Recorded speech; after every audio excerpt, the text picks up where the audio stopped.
Hello মোর ভাই ও বন্ধুরা, তোমরা সবাই কেমন আছো? মুই ভালো আছি। মুই তোমাকে দিদি নতুন একখান ভিডিও লই আইছি। দেখো এখন এই রাতে 10টার সময় মোর পোয়ায় চিংড়ি মাছ আর আলু রান্দা খাইবে। দেখো এই কি সয়, এত শীত। এখন এই আলু আর চিংড়ি মাছ এই রান্দা উঠে দিতে আসি।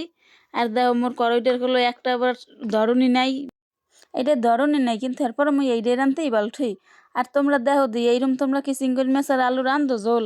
এই মুই যেরম রান্ধি এই পদ্ধতিতে কেটা কেটা রান্ধো একটু কমেন্টে কইও দিই তোমরা, যে এইরম ঝোল কেটা রান্ধে। আর মোক গাড়ি একটু বেশি এরম ঝোল ঝোল খাইতেই পছন্দ করে সবাই। এই দেখো মোর আলু ঠালু ময় মশলা দিয়ে কষানো হয়ে গেছে, এখন মুই জল ডালিয়ে দিলাম। এই এরপর এখন ফুটতে থাকবে। এইবার কতক্ষণ পরে মুই উড়াই হলাম চিংড়ি মাছ। এই দেখো মোর চিংড়ি মাছ আর আলুর ঝোল হইয়াও গেছে, একটু জল বেশিই রাখলাম। তোমরা আবার কেটা কিছু আবার মনে হইল না। আর এখন এই এই গরম গরম এই আলু আর চিংড়ি মাছের ঝোল দিয়ে মোর পোয়ারে ভাত খাওয়াম।